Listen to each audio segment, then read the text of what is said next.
host Annie Malik and welcome to our channel Million News। आज का हमारा segment million talk, जिसमें हम बात करेंगे कि पाकिस्तान और अमेरिका के ताल्लुकात की इब्तिदा किस तरह से हुई, वो ताल्लुकात अब किस तरह से कायम है और उन ताल्लुकात में आने वाले नशेबो फ़राइज़ जो पाकिस्तान की 70 साल तारीख में नज़र आए, उनके क्या कॉन्सिक्वेंसेस थे। इस मौजू पे बात करने के लिए आज मेरे साथ मौजूद हैं शाहजेब राजा साहब, जो कि बहुत अच्छे रिसर्चर, इन्फ्लुएंसर और पब्लिक स्पीकर हैं।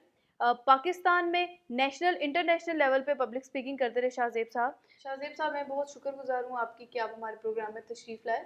जिस तरह मौजू का जिक्र मैंने आपसे पहले कर लिया, सवाल मेरा आपसे ये है कि पाकिस्तान और अमेरिका के ताल्लुकात किन वजूहात पर पाकिस्तान के वजूद में आते ही इतने गहरे हो गए। शुक्रिया नहीं कि आपने मुझे अपने शो में इनवाइट किया। जैसे कि आपका सवाल जो है मैं आपको बताता चलूँ, जब पाकिस्तान बना था तब से ही अमेरिका और पाकिस्तान की जो रिलेशंस थे वो काफ़ी गहरे हो चुके थे। बल्कि अमेरिका उन मुल्कों में से एक था जो पाकिस्तान की क्रिएशन के 2 महीने बाद ही पाकिस्तान को एज अ इंडिपेंडेंट स्टेट जो है वो डिक्लेयर कर चुका था। तो अब सवाल आता है कि ऐसा क्यों हुआ और कैसे हुआ? दोनों मुल्कों को एक दूसरे में इंटरेस्ट नज़र आया। पहले बात करते हैं पाकिस्तान की। पाकिस्तान जब पैदा हुआ तो पाकिस्तान ने इंडिया को एज अ राइवल स्टेट देखा, और राइवल स्टेट देखा तो और वो बिल्कुल ही बॉर्डर के पास था। तो हम लोगों को ख़तरा लगा रहा कि कभी भी जंग हो सकती है, कभी भी कोई मसला हो सकता है। तो हमें क्या कहते हैं, हमें रेडी होना चाहिए। और रेडी हम किस सेंस में बात कर रहे हैं? डिफेंस की सेंस में बात कर रहे हैं। तो हमें हथियार चाहिए, और हथियारों के लिए पैसा चाहिए था, और तब हमारे पास पैसा नहीं था। हमने अमेरिका को उस सेंस में देखा, और क्योंकि अमेरिका उस टाइम पर one of the most richest country था इन द वर्ल्ड। तो अब बात करते हैं अमेरिका को पाकिस्तान में नज़र क्या आया। पाकिस्तान में अमेरिका को ये नज़र आया कि अमेरिका एक अलायंस ढूंढ रहा था साउथ एशिया के अंदर। और पाकिस्तान जो ऐसा मुल्क है जिसके साथ 4 बॉर्डर लगते हैं, आप अफ़गानिस्तान का, ईरान का, इंडिया का, चाइना का। और इसके साथ-साथ हम उस टाइम पर अमेरिका की और रूस की एक जंग चल रही थी, कोल्ड वॉर चल रही थी। उसको भी टैकल करने के लिए पाकिस्तान दरमियान में आया। शाहजेब साहब, जिस तरह कि आपने बताया कि पाकिस्तान और अमेरिका ने अलायंस इसलिए कर ली थी क्योंकि उनको एक दूसरे में म्यूचुअल बेनिफिट्स नजर आ रहे थे। अगर देखा जाए तो उस वक्त अमेरिका और रशिया दो ही सुपर पावर थी। तो मेरा सवाल आपसे ये है कि हमने अमेरिका को क्यों चूज किया, रशिया को क्यों नहीं चूज किया। इस सवाल का जो जवाब है, मैं एक बात कोट करूँगा एक बुक से जो मकबूल अहमद साहब ने लिखी है। उस बुक का नाम है great power and south Asia और कोल्ड वॉर ट्रेंड्स। उसके अंदर साफ-साफ लिखा है वॉल्यूम 5 के अंदर कि पाकिस्तान एक जमहूरी मुल्क है, एक डेमोक्रेटिक मुल्क है। और जो रशिया था वो एक कम्युनिस्ट था। तो हम लोगों को वहाँ से मदद मिलना, हम लोगों को ऐसा महसूस हुआ कि वहाँ से मदद मिलने के इम्कान कम हैं, तो इसीलिए हमने अमेरिका की तरफ मूव किया अपना। शाहजेब साहब, जिस तरह कि आपने कहा कि पाकिस्तान एक डेमोक्रेटिक मुल्क है और रशिया जो है वो कम्युनिस्ट मुल्क है, मुझे समझ आती है कि पाकिस्तान ने क्या बेनिफिट देखा होगा ऑब्वियसली अमेरिका में, क्योंकि हम एक डेवलपिंग कंट्री थे, मुल्क बिल्कुल नया नया बना था, हमें हमारे पास वो रिसोर्सेज नहीं थे, हमें एक सुपर पावर के साथ अपनी अलायंस करना बहुत ज़्यादा ज़रूरी थी। लेकिन सवाल यहाँ पे ये पैदा होता है कि अमेरिका को पाकिस्तान में क्यों इंटरेस्ट था, क्या बेनिफिट्स थे जो अमेरिका पाकिस्तान में देखता था। यानी जब वर्ल्ड वॉर 2 शुरू हुई और जब सॉरी ख़त्म हुई, तो उस टाइम पर अमेरिका को ये ज़रूरत महसूस हुई कि साउथ एशिया में हमारे अलायंस होना बड़ा ज़रूरी है। और उस टाइम पे अमेरिका को ये डर था कि कहीं रशिया जो है वो जो सब कॉन्टिनेंट जो है उसका जो फुल पोटेंशियल है उसको कहीं हमसे पहले यूटिलाइज ना कर ले। तो इसके चलते जब 2 स्टेट्स बनी, पाकिस्तान और इंडिया, तो अमेरिका ने पाकिस्तान को इसलिए चुना क्योंकि जो पाकिस्तान की लोकेशन थी वो काफ़ी प्राइम थी। 4 बॉर्डर मिलते थे। और इसके चलते चलते अमेरिका को ये लगता था कि हम पाकिस्तान को रशिया के खिलाफ यूज़ कर सकते हैं, और बहुत से और कामों के लिए भी मुफादात के लिए अमेरिका के मुफादात के लिए पाकिस्तान काम आ सकता है। शाहजेब साहब, मेरा सवाल आपसे ये होगा कि 1947 के बाद पाकिस्तान और अमेरिका के ताल्लुकात किस तरह के थे। यानी जब पाकिस्तान बना, जब वजूद में आया, तो पाकिस्तान के सामने 2 रास्ते थे। एक तो पाकिस्तान रूस की तरफ जा सकता था, और एक पाकिस्तान अमेरिका की तरफ जा सकता था। पर जब पाकिस्तान को ये नज़र आने लग गया कि जो रशिया है वो काफ़ी ज़्यादा इंक्लाइंड है टुवर्ड्स इंडिया, तो हमने अमेरिका को प्रेफ़रेंस दी। और इस रिश्ते को और गहरा करने के लिए 1950 के अंदर लियाकत अली खान साहब ने दौरा किया अमेरिका का और प्रेसिडेंट ट्रूमैन से मिले, जहाँ पर ये शर्त रखी गई कि वो पाकिस्तान में अमेरिकन बेस बनने दें, जो अमेरिकन बेस रशिया के ख़िलाफ़ इस्तेमाल की जाएगी। और इसके चलते चलते जो है जब लियाकत अली खान साहब को ये शर्त समझ में ना आई तो उन्होंने इस शर्त को मानने से इनकार कर दिया। पर इसके बाद अगर देखा जाए तो उसके बाद काफ़ी बड़े ओहदेदार पाकिस्तानी, जिसमें हमारे अयूब खान साहब शामिल हैं, इसके अंदर हमारे सिकंदर मिर्ज़ा साहब हैं, जो दौरे करते रहे अमेरिका के इस सिलसिले में कि उनको एड मिल जाए। तो जब अमेरिका ने एड दी तो साथ में ये शर्त भी रखी कि वो पेशावर एयर बेस को हमें लीज़ कर दें, कि जहाँ पर वो रशिया की एक्टिविटीज़ को स्पेक्टेट कर सकें। तो इसके चलते चलते ये भी हो गया। और इसके साथ जो पाकिस्तान ने सबसे बड़ी गलती की वो ये थी कि पाकिस्तान में अमेरिकन्स को हमने घुसने दिया और एक खुफिया ऑपरेशन की इजाज़त दी, जो 1960 में हुआ था रशियंस के खिलाफ। तो अच्छा, शाहजेब साहब, सॉरी टू इंटरप्ट। मेरा क्वेश्चन आपसे ये है कि हमने गलतियां की, जो ताल्लुकात जिस तरह के भी रहे हमारे अमेरिका के साथ, अगर एक चीज़ हिस्ट्री में देखी जाए तो हम ये चीज़ ऑब्जर्व करते हैं कि जुल्फ़िकार अली भुट्टो साहब जब हमारे वज़ीर आज़म बने तो पाकिस्तान और अमेरिका के ताल्लुकात ख़राब होते गए। Even if we have given so much preference to the Americans, तो हमारे ये ताल्लुकात जुल्फ़िकार दौर में क्यों ख़राब हुए? यानी मसला ये था कि सारा कॉन्फ्लिक्ट ऑफ व्यूज़ का था कि जो हमारे जुल्फ़िकार अली भुट्टो साहब थे वो एक सोशलिस्ट थे, और जो उस टाइम पे प्रेसिडेंट थे वो थे जिमी कार्टर, जो मतलब कि एंटी सोशलिस्ट थे। उनकी पॉलिसीज़ ऐसी थी जो मतलब कि बहुत कॉन्ट्राडिक्टरी थी, मतलब कि टुवर्ड्स जुल्फ़िकार अली भुट्टो। और सिर्फ वजह ये भी नहीं थी, वजह ये थी कि जब जिमी कार्टर अपने पावर में आए तो उन्होंने न्यूक्लियर वेपन्स पे बैन लगा दिया, और उस टाइम पे जो जुल्फ़िकार अली भुट्टो थे वो काफ़ी ज़ोर दे रहे थे न्यूक्लियर वेपन्स के ऊपर, और ज़ोरों शोरों से काम चल रहा था न्यूक्लियर वेपन्स के ऊपर। तो इसी वजह से जो है ताल्लुकात ख़राब हो गए पाकिस्तान के। शाहजेब साहब, मुझे ये बताइएगा कि पाकिस्तान और अमेरिका के ताल्लुकात परवान कब चढ़े? जब हमारे रिलेशंस ख़राब हो गए जुल्फ़िकार अली भुट्टो साहब के दौर में, तो उसके बाद जब हमारे रिलेशन जब बूम किए थे वो था ज़ियाउल हक साहब का दौर। वो उसमें ये था कि जो सारे रिलेशन इस वजह से हमारे अच्छे हो गए थे क्योंकि जो मिलिट्री ट्राइज थे बिटवीन टू कंट्रीज़ वो काफ़ी ज़्यादा अच्छे हो गए थे।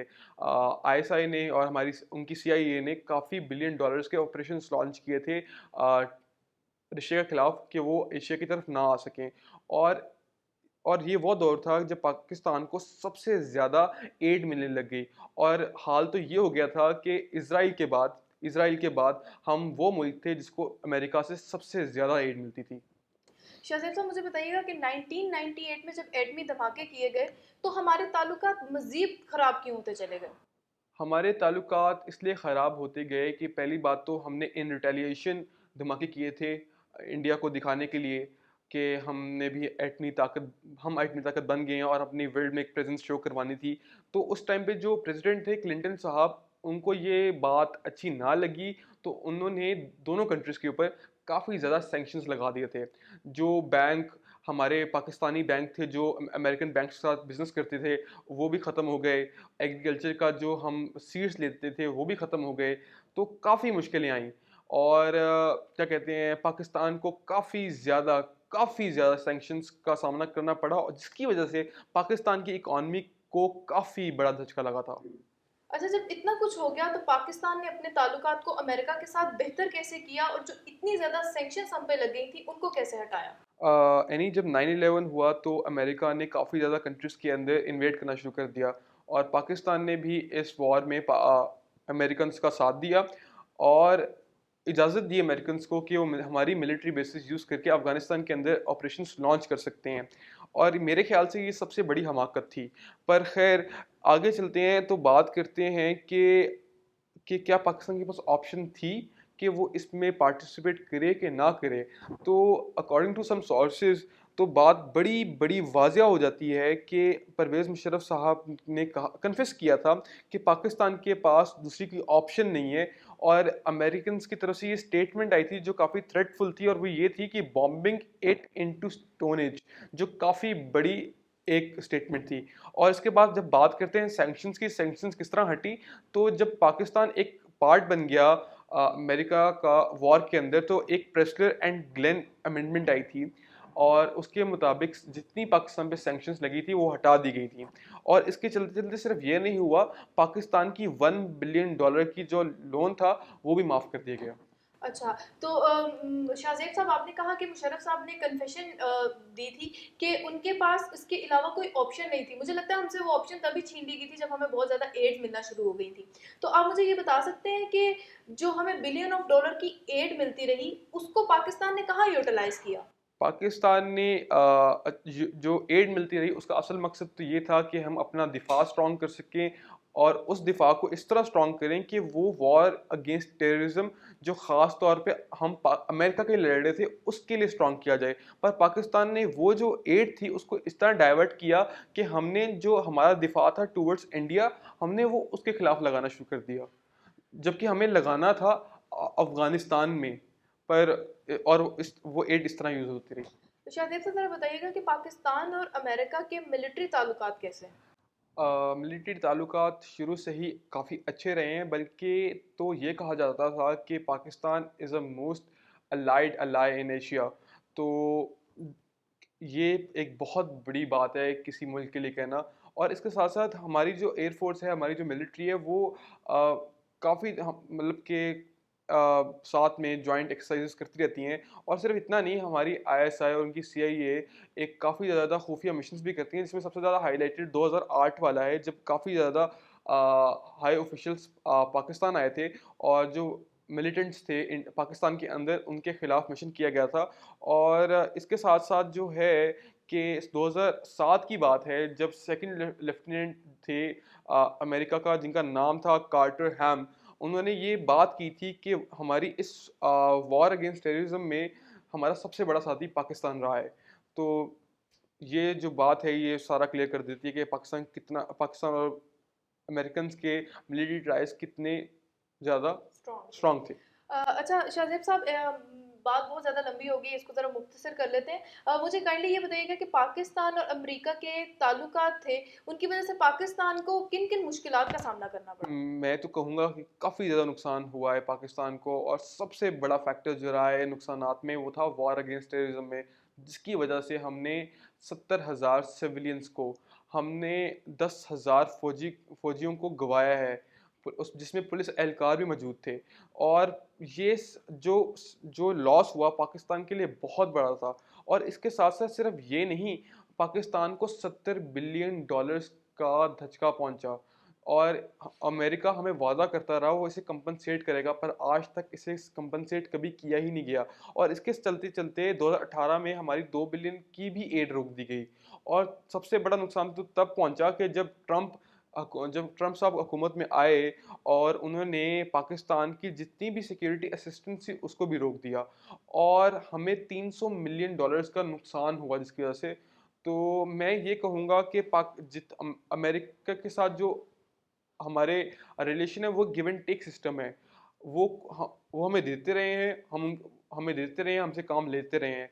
तो नुकसान भी हुए, और हमारे फ़ायदे भी हुए, और तनकीद भी हुई, तारीफ़ भी हुई, पर आज तक ताल्लुकात कायम है। और मैं सिर्फ इतना कहूँगा कि हमें ताल्लुकात कायम रखने चाहिए, क्योंकि हमारा क्या कहते हैं, एक सुपर पावर है। और सुपर पावर के साथ जो उस वक्त का सुपर पावर होती है, और जिससे स्टेट हमारा है, जब हम थर्ड वर्ल्ड कंट्री कहा जाता है हमें, तो ऐसे स्टेट के साथ ताल्लुक़ रखना एक बहुत बड़ी बात है। Thank you so much Shahzeb साहब, आप हमारे प्रोग्राम पे तशरीफ़ लाए, बड़ी प्रोडक्टिव बातें भी हुई। मैं काफ़ी शुक्रगुज़ार हूँ आपकी। जिस तरह के आज के प्रोग्राम में आपने देखा कि शाहज़ेब साहब ने अपनी राय दी, किस तरह 1947 से लेके अब तक पाकिस्तान अमेरिका के ताल्लुकात कायम हैं, उन सब का जायज़ा लिया गया। मुझे लगता है ये प्रोग्राम बहुत प्रोडक्टिव गया, आपने भी बहुत कुछ सीखा होगा, हिस्ट्री के बारे में जाना होगा।